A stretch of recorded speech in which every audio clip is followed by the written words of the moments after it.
every day and night. Hello, welcome to another episode of Constitutionalist Podcast. I am your host, Joseph M. Leonard. That's Leonard. It looks French. It's not. It's Leonard without an O. Thank you for tuning in. As Graham Norton used to say on his show, let's get on with the show.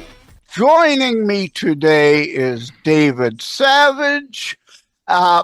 You all know I work with Podmatch, and we found each other on Podmatch, where it says about him. His book is based upon his experiences as a Philmont Ranger, backpacking guide, and another 25 years together with what we called the Six Pack. So we'll get into all that. Welcome to the show, David. Thank you. Thank you very much, Joseph. I saw backpacking, and that was enough for me. Because my weekday specials with guests, I like to indeed be a variety of topics, and certainly heretofore, never had anyone talking about backpacking. So, hey, you know, exercise, healthy. I've had health episodes, so definitely let's talk that. But first, where were you born and raised, significant places you've been in between, that sort of thing? I was born in San Angelo, Texas, so I'm a native Texan, proud native Texan. Lived there for 3 years and then moved to Germany, Darmstadt, Germany. And my dad was a career Air Force, and we lived in Germany for 4 years. Then back to San Angelo, and unusually, because he taught the spy school, he did cryptology and linguistics. We kind of stayed in the same place, and I was able to go really first through 12th grade, you know, in the same town, which is pretty unusual for an Air Force brat. And then I graduated and went to Texas A&M University. I was a nuclear engineering major my first year, which was 1978. And then in 1979 was 3 Mile Island. And I went to the counselor and said, I'm claustrophobic. I can't do life on a Navy submarine, so I'm going to need to change majors. And so then I graduated with a degree in civil engineering and worked for 4 or 5 years in civil engineering for a consulting firm. And then I got my professional engineer license, and I wanted to get compensated a little bit more based on my performance, because I felt like I was an above average performer, but I was getting average pay. And so I was recruited into a technical sales position for a company that's a global leader in specialty chemicals. So Nalco Chemical Company, which then became purchased by Ecolab, now is what you would know them as. Ecolab names around. But I was in the energy division and refining of petrochemicals, and had a 31-year career with them, and retired at the end of 2018, out of a global position. And, that I ended up, my mom and my brother were in memory care facilities, and they passed away in 2019. And that was one of the big kind of triggers for why I pulled the parachute a little early on retirement. And then I decided I was going to write this book, because I got mad about what was happening with the Boy Scouts of America, which I had a tremendous experience. That's why it's all about backpacking. And I actually worked as a backpacking guide at Philmont Scout Ranch, if anybody's familiar with that. It's a terrific place. And then actually continued to backpack for 25 years with this group that you referenced, the Six Pack, because they revered me and my scouting credentials as I revered them as the executives of those companies. But they were all old Eagle Scouts. They called me up and they said, "Hey, we're looking for someone to go backpacking with us, and we heard you were a Philmont Ranger." And I called my boss and I said, "Hey, I got like these vice presidents, man, that want me to go backpacking with them." I said, "I'm not going to burn my personal vacation on this." And they go, "Are you kidding? We can't even get an appointment for an hour with those guys. You could spend a week with them, and you're sleeping in a tent. It doesn't even cost us anything except for the airline ticket." And then we did that for 25 years. And I learned more around the campfire about the whole refining and petrochemical business than I ever would have, lunches or on the golf course, because we were in challenging situations. Yeah, I am familiar with Ecolab because Okay. I worked for Diversity Wyandotte Chemicals. Used to be Wyandotte Okay. Chemicals, bought up by Diversity subsidiary of Molson out of Canada, became Diversity Wyandotte.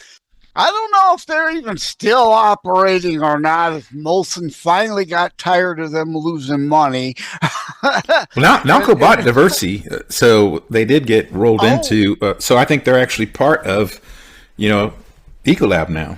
okay. Yeah, I've fallen out of touch with folks from back then, so I didn't really know. But the origin of the Diversity Wyandotte merger gobble up of Wyandotte by Diversity was Molson said, "Hey, if we need chemicals for our plants and whatnot. Why not have our own operation?" At any rate, what? Okay, we heard kind of the genesis and impetus to grow the backpacking into the book, but what was the origins of your first endeavor into the backpacking world? Well, it was, obviously through the Boy Scouts, and so I had a a chief master sergeant of the NCO Academy at the Air Force Base who had a crew cut, was super fit, smoked filterless Camels, and was very tough. He was just a real kind of an inspirational figure in my life. I was kind of a clever kid, but I wasn't a big yes sir, no sir guy. And we went to summer camp for the first time, and he had this 1 pound coffee can painted yellow with a number 5 on it.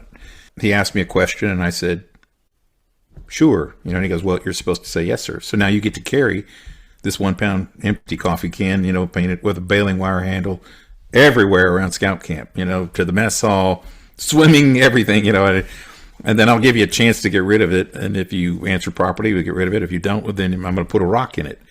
So I tried a variety of ways. The next time he came up and asked me, and I said, "Okay," or I nodded or something, because I was just not going to be broken. And then, sure enough, I had a can full of rocks, that I was carrying around. And then I eventually, he broke me. And, and I was a yes, sir, no, sir kid by, the second day at camp. And I just have a lot of respect for how he taught me, and I needed it. I did a lot of backpacking, actually on church retreats, and I just love being out in the wilderness. I love the unpredictability of it, and your reliance on nature to kind of, if it's hailing, we might have to stay in the same spot, a couple of days, and you have to just throw out, your itinerary plan and say, we only have so many clothes and we can't get wet, so we're just going to have to hunker down here. And I just love being in God's creation, really. It's where I feel closest to God. And, I can sense it. There's a psalm, that's Psalm 19:1. It says, "The heavens declare the glory of God, and the firmament shows his handiwork." And that's true. When you're out there under an open sky at night in a campfire and you can really see the stars because you're in the wilderness, that really is like medicine for me. It really restores my soul. Yeah, couple things off topic, but since you mentioned all that out there, the Spielberg Disclosure movie coming, in the trailer, there's a supposedly Catholic nun, when questioned, "Oh, aliens are real," and she says, implying, like I've always said along, "I'm not surprised. Why would God have created all that to leave it empty?" Mm-hmm.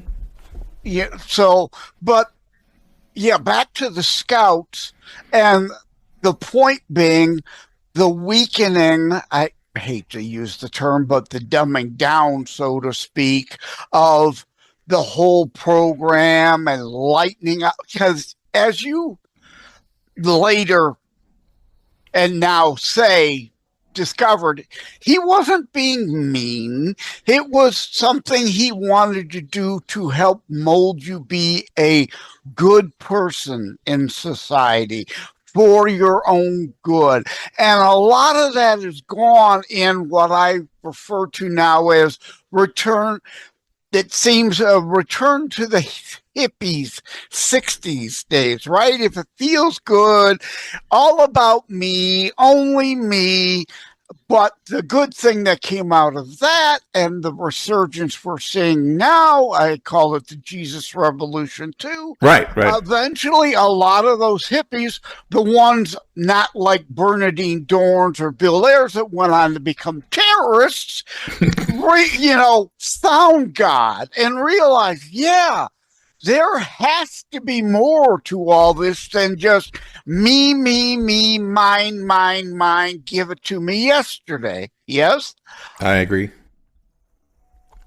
In fact, the other thing about being outdoors is, we're creatures, just like other creatures. Now, God gave us the ability to reason, is what distinguishes us from all the other animals. But we tend to forget that we have instincts. And I think today, especially, with nothing but screens in front of our kids, they've lost complete touch with any kind of an instinct they have, or they wouldn't recognize it if they felt it. But there are two instincts that all of us have, and that's hunger and thirst. If you're hungry, your body, your brain, it tells you, I got to eat something. Thirst the same way. And so the way I view life is that, this hunger and thirst in the outdoors, it's easy to experience both of those. and I think that we have, every human on the planet, doesn't matter what race, what age, what gender, or anything, have two soul longings. One is a thirst for a love that cannot be diminished by performance. So, in other words, an unconditional love. We all thirst for that. And then the other is the hunger for to make a difference in that world that can't be erased, to leave some kind of a legacy. What's our impact on the world? And you can try to fill those two holes in your heart, which are your soul cravings, with all kinds of other things, but nothing satisfies, nothing satiates that except for God. And so that's kind of my opening premise, if you will, for how my foundation of all my other thought life and beliefs. I have an episode with Leslie Hall in the back catalog about, indeed, our animal side. A lot of people try to deny it, but it's there. And also that we think we're so evolved with all these new gadgets and gimmicks and toys we've come up with. We've made life a little easier on the one hand, but it's still the same human nature inside, and people try to deny that and create and live a delusion rather than understand those realities. You mentioned food. The literal as well as some figurative lessons that have to come out of that. Oh, that looks good. That looks tasty. That should be okay for me to consume, but not necessarily so. Yes? Ask anybody that's eaten some poison berries or was experimenting with mushrooms and got the wrong ones. You know exactly what I was going for there. Yes. Those hippies. In fact, I was just in Georgia. We went to the Allman Brothers Band Museum in Macon, and all of their, their artwork and their album covers all had these mushrooms on it. And I didn't realize, back then how big they were into mushrooms for their creative inspiration. Stay with us. We'll be right back. Every life is a story. Some just end too soon. Ryan's life unfolds through words on paper, dreams of youth, love discovered, and the challenges of growing up. He found purpose in love, joy in family, and meaning in every small moment. But even the strongest hearts can break, and sometimes life takes unexpected turns. Through laughter and loss, Ryan leaves behind something greater than memories, a lasting legacy. A short story, A Lasting Legacy, by Joseph M. Leonard. A moving reflection on life, love, and the stories we leave behind. Available on Amazon in ebook, paperback, and hardcover editions. By Joseph M. Leonard.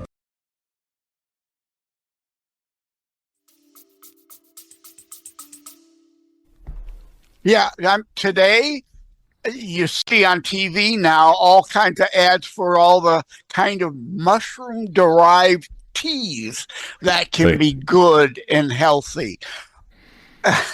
One of those, again, lessons you need to, there's good, there's bad in everything. Right. And you've got to learn to make those distinctions. The Allman Brothers, I'm 63, so I enjoyed them growing up. I was never a huge fan. And of course, Greg marrying Cher. Well, I can separate the person from the art, and I loved her art too. Don't like her at all, but that he married her, like, oh boy, what's really going on there? But anyway, again, you're not here to talk music. You're here to talk backpacking. Without spoiling the book, obviously, we want to promote the book and people to read it. Outside of the things we talked about so far, the health aspects of it, things you learn about life in the literal and figurative while out there, what other things are you trying to convey?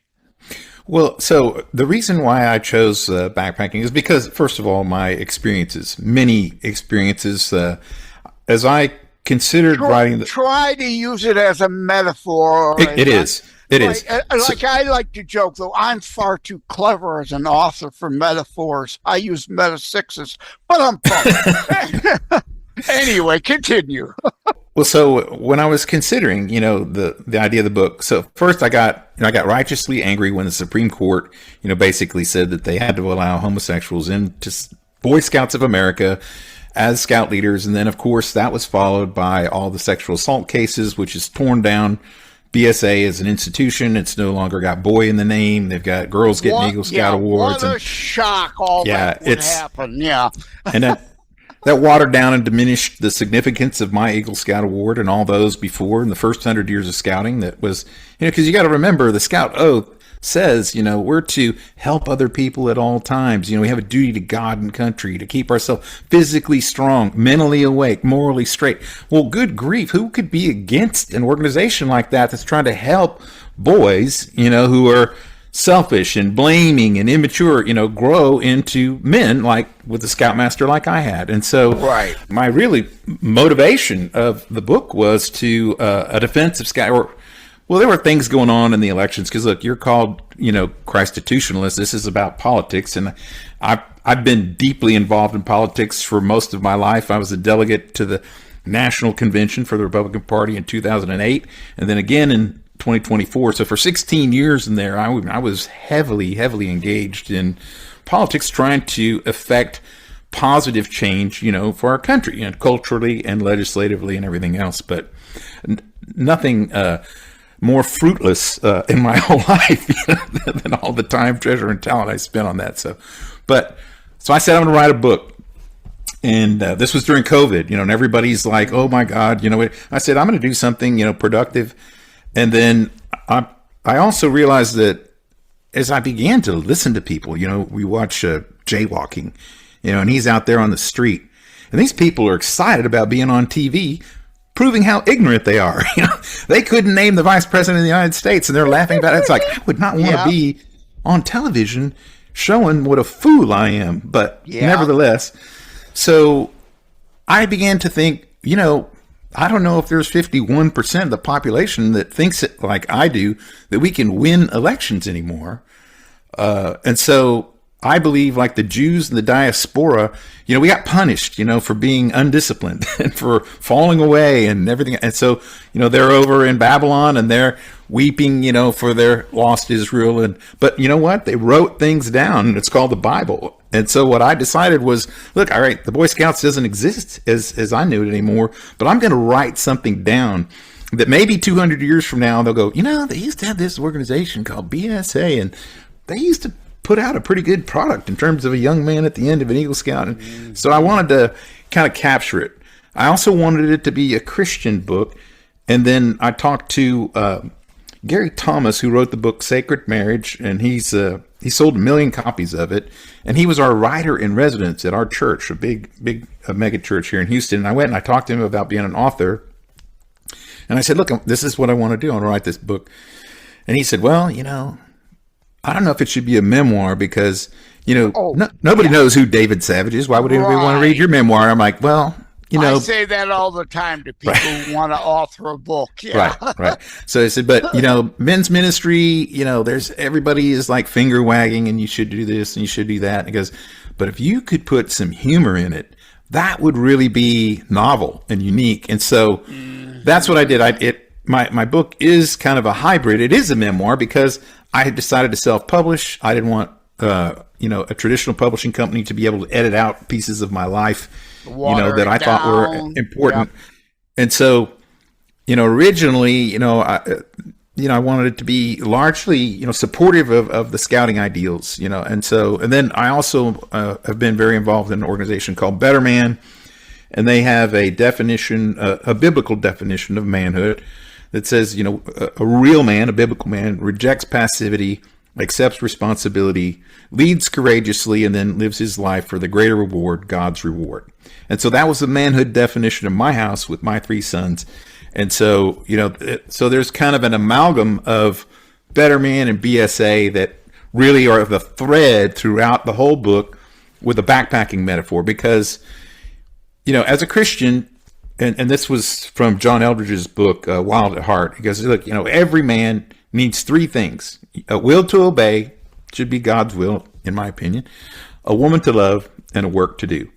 And so, so we began, our adult life is like this journey, this quest for authentic manhood. And it's like, all right, I'm starting on a backpacking trip and I've got my map and I've got my point plotted. I'm at the trailhead and this is where I plan to go. And if you stay on the trail, usually you can have a better experience, but when you get lost in the wilderness and you're backpacking, there's some pretty serious negative consequences that can happen rather rapidly. And you could be just 20 yards downhill from the trail, and not even know it's up there and be stepping over deadfall and just hopelessly lost. And it happens all the time, Near a poisonous snake, a grizzly around the corner, you might startle that then reacts to protect its cub and attack you.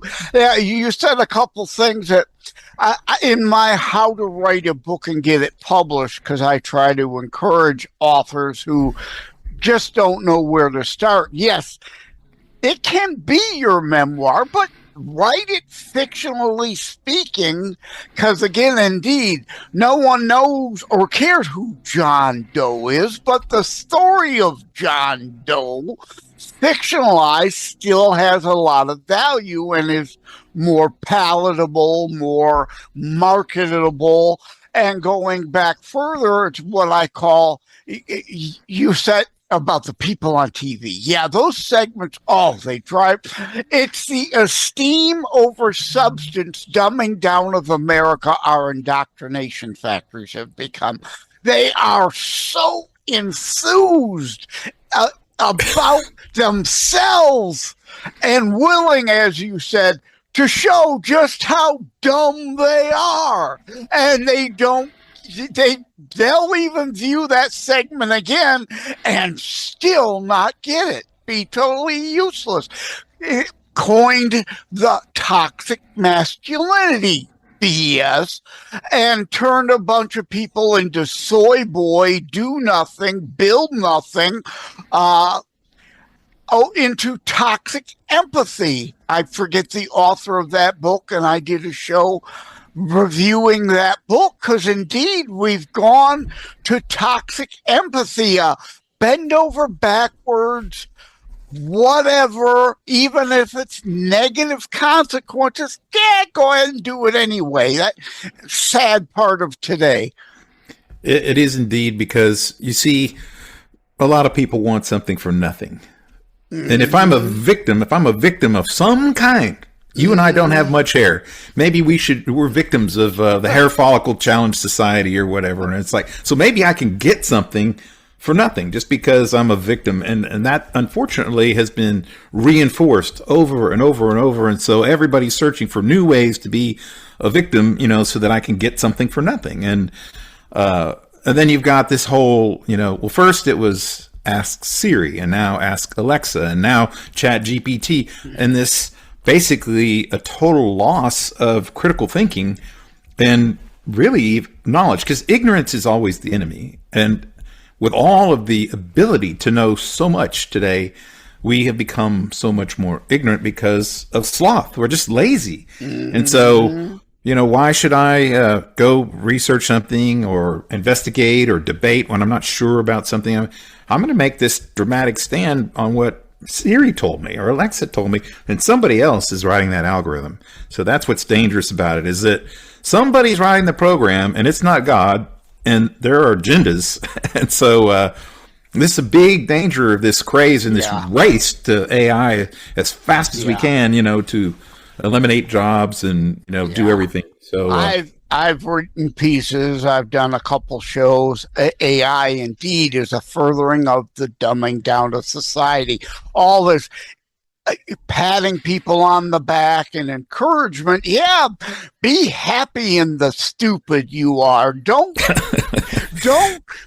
put forth effort to pick yourself up. Indeed, the victimhood mentality, and you said it right. The right word there is sloth. Ignorance may feel like bliss to some at the time, but as you said, it's not bliss. It's dangerous. It's unhealthy, ultimately. And it's part of the reason why Jesus said, the poor will always be among you. It has nothing to do with economics or governance, although it ties into it to a degree. Atlas shrugged. More and more climbing in the cart, expecting to be pulled, and eventually there aren't enough people to be able to pull the cart. But human nature, laziness, especially if someone will keep giving them things they don't have to work to earn. Stay with us. We'll be right back.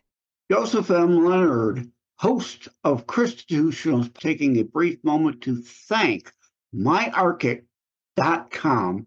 Together we share the Christian and family value of honoring family. myarchic.com helps you do that. Preserving family memories online also therefore can be shared online. Think of myarchic like a Noah's Ark for images, audio, video, preserving, honoring your family. Thank you again to the folks over at myarchic.com. Right. But we've deviated a little from backpacking. Here we go. Hey, my audience knows. I don't. I know. I read it. Yeah. I don't script shows. Whatever rabbit holes open, we dive down them. But yeah. Well, I hadn't heard of the Certs candy in a long time. When you said it's like the Certs commercial, two shows in one, and I used to carry a pocket full of those Certs myself. I'm 65, so we're peers. I'm your elder by a couple of years.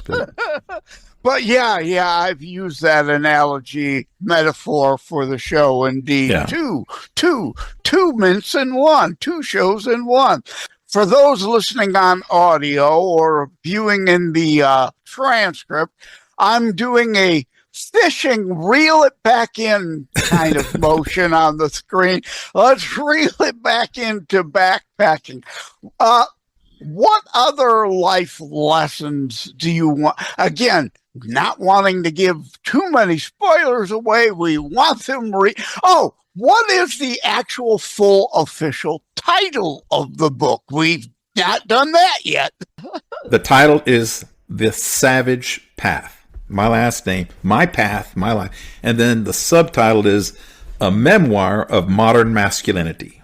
So it is a memoir. It's my story. It's a true story. There's facts. There's even photos in my book that go along. And then chapter by chapter, I just give little lessons that highlight a certain quality. It's kind of like a fable, where you got like a moral at the end of the chapter. I don't really explicitly say it, but there's little nuggets in there for those who have ears to hear and, are trying to find those. And so, there's little lessons learned. And like, there's just one good story. So I was a ranger at Philmont, and I go backpacking there. And my job as a ranger is to meet a Boy Scout troop, a crew. They all have to be 14, as a minimum age requirement. That I go through their health physicals and everything else, and then I kind of give them a shakedown on all the stuff they're carrying in the pack, and I size up the boy, and I got to get his weight down to what he can carry, and then I guide them for 3 days on a 10-day itinerary, and then I train the senior patrol leader, the boy leader, to lead that group for the next 7 days, and then I hike back to the base camp for the backcountry by myself and go pick up another crew. So I had dropped off, this one crew. I'm hiking back, several miles. Sometimes you get a day off and you go get to mess around, visit your friends in the backcountry. But I'm hiking back toward the base camp, and I see this kid, and I could tell he was like a runaway, So what happens sometimes is adults, well-meaning, they come and they try to sneak their 13-year-old son, on because they're the parent and they're going on. I said, he can't go. He doesn't get to go with your crew. So he has to go to a scout camp for adults that are at the training center, and he's with boys he doesn't know and other kids. It's miserable for him. So this kid had enough and had gone over the wall, as I say, so he's walking toward me, on this trail. He's got nothing. His bootlaces are untied. His head's down. His face is red. He's hot. And I'm kind of size him up. Because he didn't learn on the bunny trail. He wants to go right to the mountain slope. Yes. Yeah, he wanted to go be with his people and not, be isolated in this other camp. And so I knew I wasn't going to talk him into anything. So I just said, hey, what are you doing? He goes, I'm running away. I'm not staying at that place. I'm going to go find my crew. And I was like, well, that's great. Do you know where they are? And then he got to thinking about it a little bit. And he goes, well, not really. And I said, you got a map? No. You got a compass? No. And he's getting more worried, And then, you have any water? No. Would you like some? And I gave him some of my canteen, and then he's kind of like really starting to think his decision over a little bit. And I go, do you have any food? And he goes, no. And so I gave him a couple of granola bars, and I'm said, here you go, man. I'm sure you'll be all right. And then I just kept walking, and he was in the other direction. And then he made it about 100 yards, and then he turned around and ran after me and said, no, take me back. And that's the point. It has to be their decision. Exactly. Forcing a conversion to Christ by force doesn't save their soul. So you Christian Bible thumpers, leave me alone. I'll pretend I'm a Christian. Doesn't save their soul. They have to really, truly want the conversion. That's exactly right. And I knew, because I was just like that boy. In fact, that chapter that I talk about that was when I was, graduating, was kind of considering my career professions. And, I'd gotten dumped by my girlfriend, and I was really, heartsick about it. And I was, you're like your first real love, and then when you're just, dumped and you're just crushed, you're like, I hate women. And so I was kind of running away from real life myself. At a different level of maturity, and I recognize that in myself, and that's why I wrote about that, in that chapter, using that illustration, a backpacking illustration, and many other times when you get lost, and it's like, okay, so I was out with the 6-pack, and this was our very first trip. This guy is like the senior vice president of petrochemicals, the other guy is like vice president of refining, and they're my customers, like many levels up.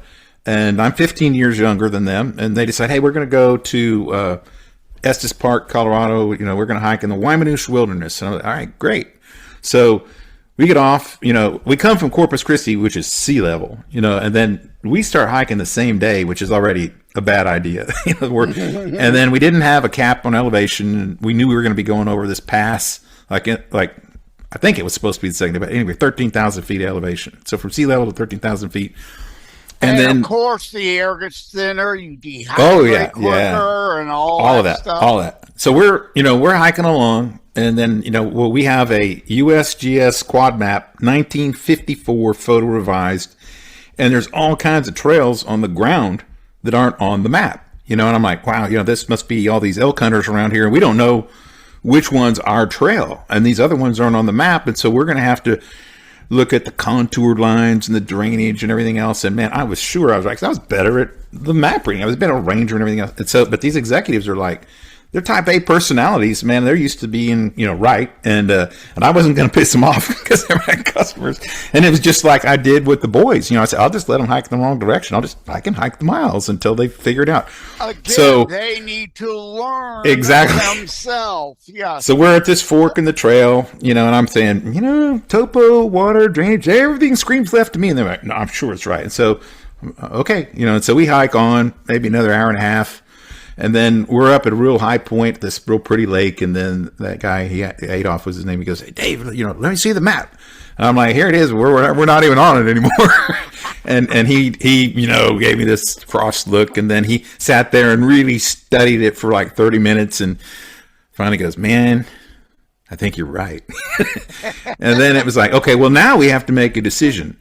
And the right decision always is to go back the way you knew, and get on the trail before where you left off. But we decided, to save time, take your chance on another uncharted path. Yeah, we didn't even go on a path. We bushwhacked. We went through scrub willow, snowshoots, and everything else. And anyway, he ended up getting like acute mountain sickness, severe altitude sickness, near stroke, blood pressure, and everything. I had to hike 18 miles and go down to that little narrow gauge railroad between Silverton and Durango, and catch this train and get a EMT and a sheriff to 4-wheel drive up there and rescue him out. And, and so again, well, there's a lesson, and it was like, we knew what we should have done. We should have just hiked back, and then, but that's not what we did. And then he got dehydrated but he still, the obstinance was amazing because I had my Philmont Ranger book, and he goes, Dave, over substance. Exactly.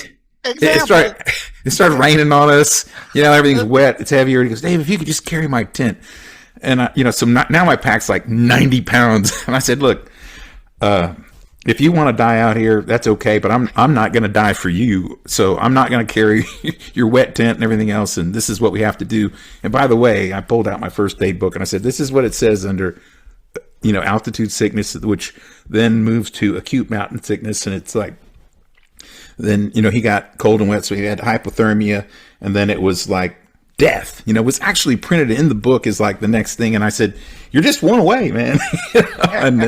And so finally, he was feeling bad enough that we did that. So those are two just little stories that are from the book that are pretty engaging. But it's, the narrative of the whole book, backpacking, is when you get off the path and you get outside of God's will, you're going to have a tougher time of it. And then you begin to experience these negative consequences, and you get nicked up and you get, scratched and, scared by snakes or bears or whatever. And then you're like, I better get on the path because it's just easier walking. It's how God made me to be. It's how I'm gifted with my talents. And that's really the story, for everybody. But again, it's just a suggestion. No one likes to be lectured to. Everyone likes to hear a funny story. It's like our pastor, he had this great quote. He goes, everybody likes to learn, but no one likes to be taught something. No, you're absolutely right. And we repeat mistakes we could have easily learned through others' experience, but it goes back to, again, the esteem over substance.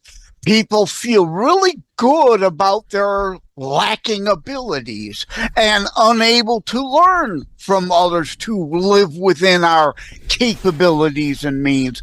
And your subtitle helps make it beyond the, David Savage, why would I read his memoir, into knowing, there are life lessons that can relate to everybody here. So again, the full book title, The Savage Path, and then the subtitle is A Memoir of Modern Masculinity. And there's got 4.7 stars out of 5 rating and 105 reviews. So, that's not just people I could coerce into it.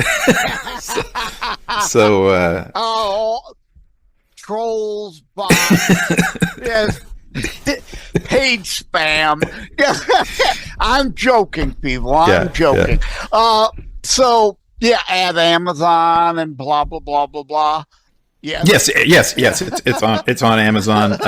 Actually, I think what I'd like to tell your audience, your listeners, if you're curious about anything else, I also have a podcast, and my podcast is called Wrestling with the Inner Man. And that is because the first fight we face each and every day is what Joseph and I have been talking about. And that's the fight between our selfish, sinful nature and our Holy Spirit inspired divine nature. So you wake up, you got that little devil on one shoulder and the little angel on the other, like an Animal House. And, who do you listen to? And so the podcast, all of my guests, have been through some kind of a major dilemma, whether it's a life-threatening illness, financial, bankruptcy, being cheated out of something, addictions, you name it. I have about 133 episodes up, and I'm quite proud of it. And so Wrestling with the Inner Man and the book, The Savage Path, The Memoir of Modern Masculinity, you can find on one website, and the website is www.thesavagepath.com. Yep, that was, of course, my next and concluding question with every show. What's your website? You've already given it. But yes, the other inability of most people's desire to self-reflect and be honest. Yeah, they lie all day to others, including themselves, can't self-reflect and know one's own limitations and where need to improve and seek the improvement and seek help from above in doing that. The old Michael Jackson Man in the Mirror song, or Rick Springfield prayer, I send a prayer to heaven for the chance to be a better man than a man I see in my mirror. But most people won't do that in their mirror and ask and recognize, I'm less than perfect, and there's no such thing as perfect, but better is achievable. Yes? That's true. And if you don't attempt anything and you don't fail, then you don't have that opportunity to reflect and go, okay, why did I fail? Unfortunately, like I've been through a divorce. There's a chapter in the book about that. And so, I had to be honest and do a real assessment of like, why did that marriage fail? Oh, it's all her fault. Obviously. Well, that's what you think initially, But if you consider marrying again, most men would repeat that mistake. They're called rebounders, right? And and so I didn't want to do that. That's horrible, because that's usually what happens. Is then history repeats itself, and you make the same mistakes over and over because you haven't learned from them. And and for the benefit of the transcript, you won't hear when I said it's all her fault. Dave and I we're laughing. It's a joke. It's a point, a lesson to learn. Remember the adage, point a finger, 3 of your own are pointing right back at you. So anyway, thank you, David Savage, for coming on. Appreciate having you here. It was a great discussion. Thank you, Joseph. Appreciate it, and good luck with all your future episodes.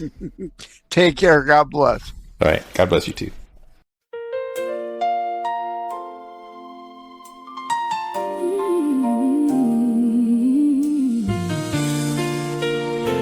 Does God still speak today?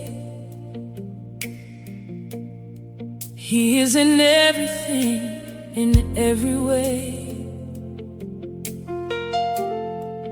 In the growing trees, in every bird that chirps, dewdrops glistening, whispering in every breeze. Those all his works, Real question is, are you listening?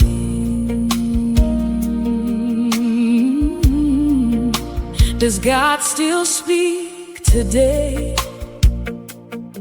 I hear it in the trees, in every bird that chirps, in the things you let me see. Dewdrops glistening on the leaves at dawn. Those are His works to me all day long. When I look and listen, you are never far. Every little living thing says who you are. He is in everything. He is in everything. He is in every way. He is in every way. In every breeze that moves, in every heart that waits. He is in everything. He is in everything. In the growing trees, in the line of the sky, in the tiny sparrow cutting through the light. What I thought was small turns and speaks so loud. You are here around me now. You are here right now. When I look and listen, you are never far. Every little living thing says who you are. He is in everything. He is in everything. He is in every way. In every way. In every breeze that moves, in every heart that waits. He is in everything. He is in everything. Open my eyes again. Teach my soul to see the holy in the simple, the wonder in the leaf. If I ask you where, you answer without words. In the work of your hands, in the whole wide earth. He is in everything. He is in everything. He is in every way. He is in every way. In every breeze that moves, in every heart that waits. He is in everything. He is in everything. He is in everything. He is in everything. Sometimes it may be in metaphors, as riddles, in rhyme. He is speaking. Are we still listening in these fallen times?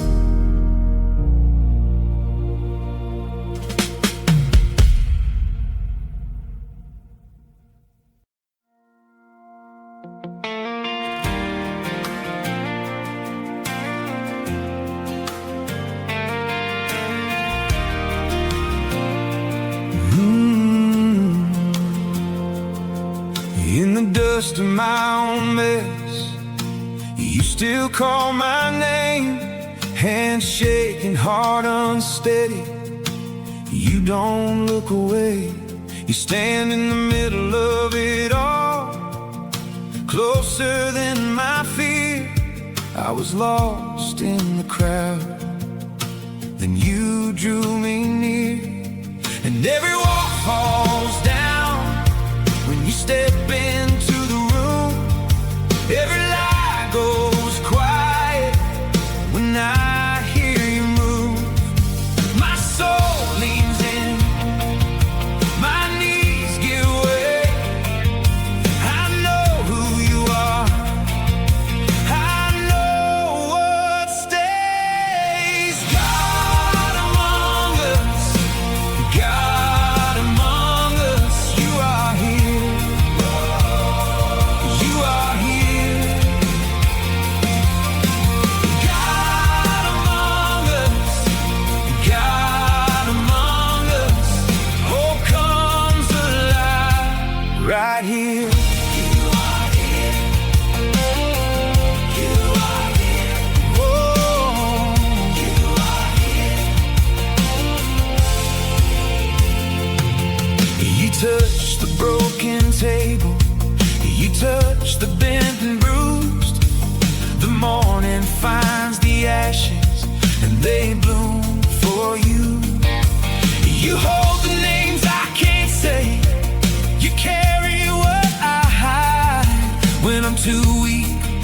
stand up, you keep me alive. And every wall falls down when you step into the room. Every lie goes quiet when I hear you move. My soul leans in, my knees give way.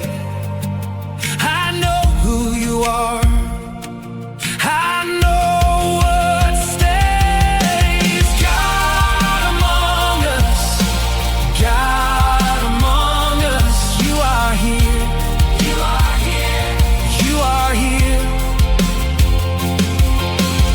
God among us, God among us. Hope comes alive right here.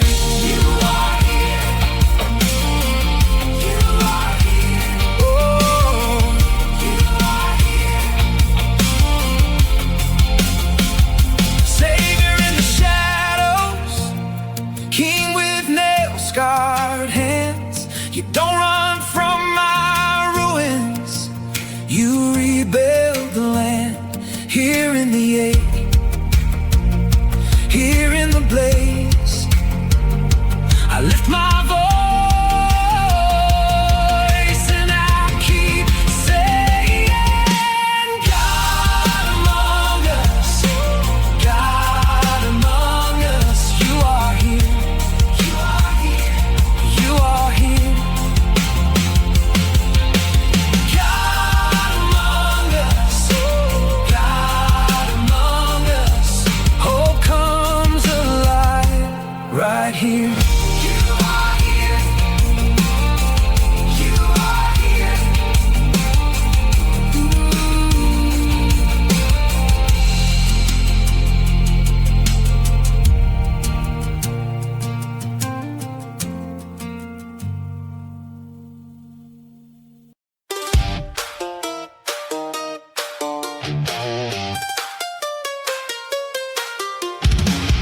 Metaphors, what a bore, I'm far too clever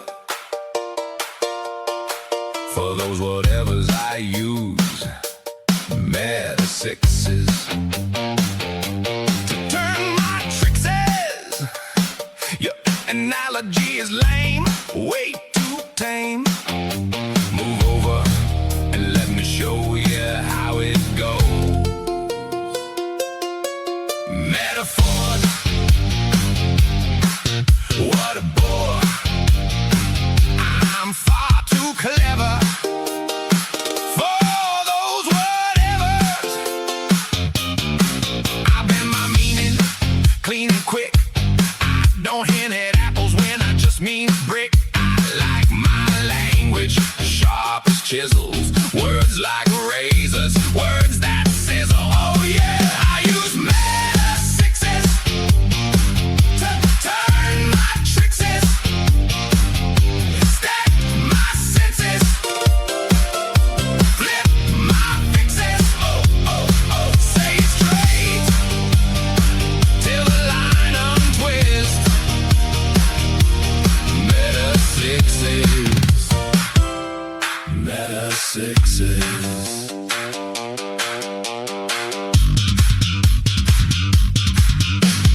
Take one thought, split it in six. Taste, touch, sight, sound, smell, the sixth. Run it through rhythm till logic clicks. That's how I shuffle my little mind tricks. Hey, I don't paint clouds when I mean rain. I count each droplet by its name. I use meta sixes to turn my trickses, stack my senses, flip my fixes. Oh, oh, oh, say it straight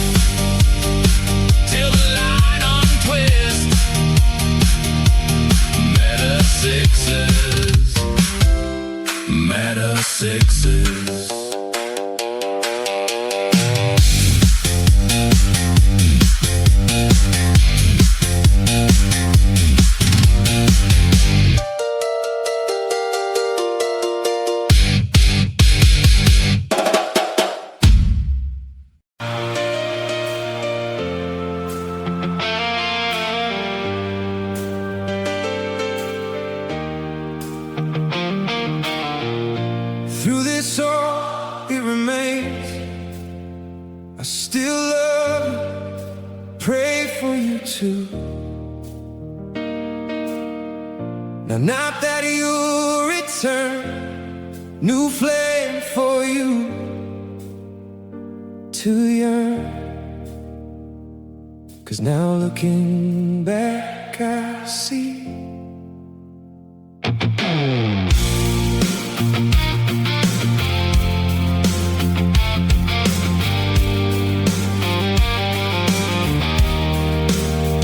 you said goodbye, it made me cry.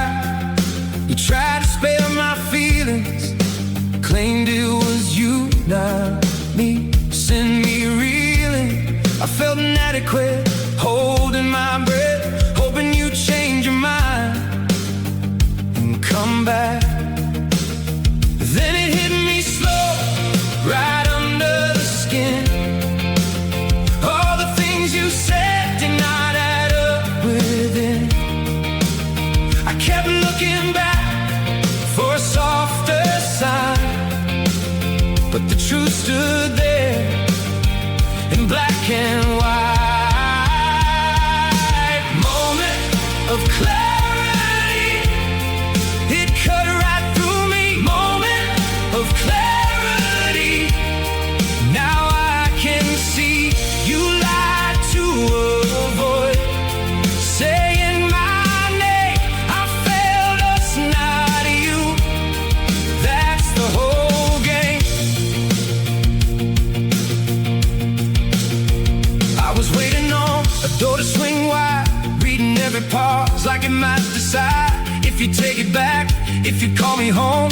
But you kept that truth buried alone. I wore the blame like a heavy coat till the mirror spoke and I finally woke.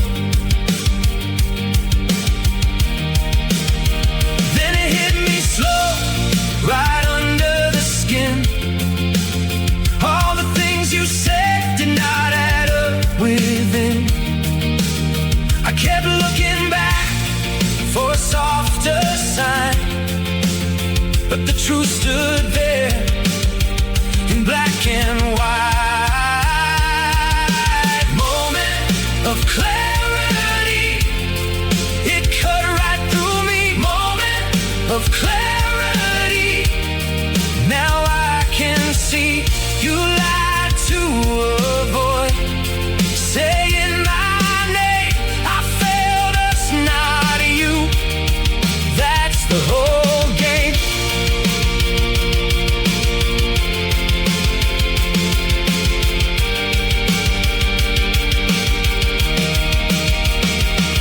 And I still felt love, even through the sting. But love ain't a shield from the way you lead. I won't chase your shadow, I won't beg for proof. I was hurt, yes I was, but I was a fool, only fooling myself. It cut right through me. Now I can see you lied to avoid saying my name. I failed us, not you. That's the whole game. You said goodbye, it made me cry. You tried to spare my feelings, claimed it was you, not me. Send me reeling, I felt inadequate,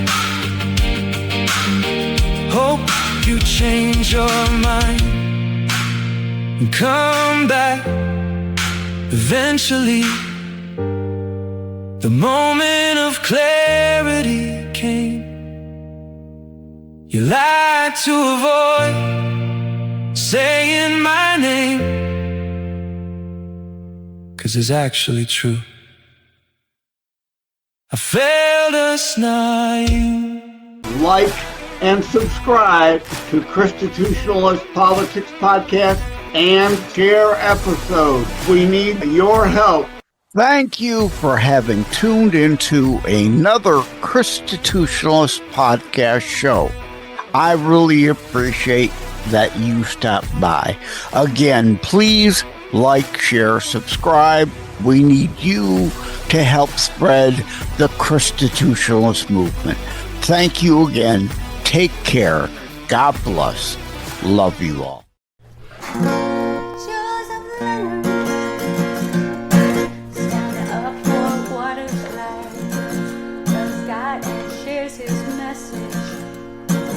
Every day and night, believes in freedom and making his voice heard, sharing his message over all the earth.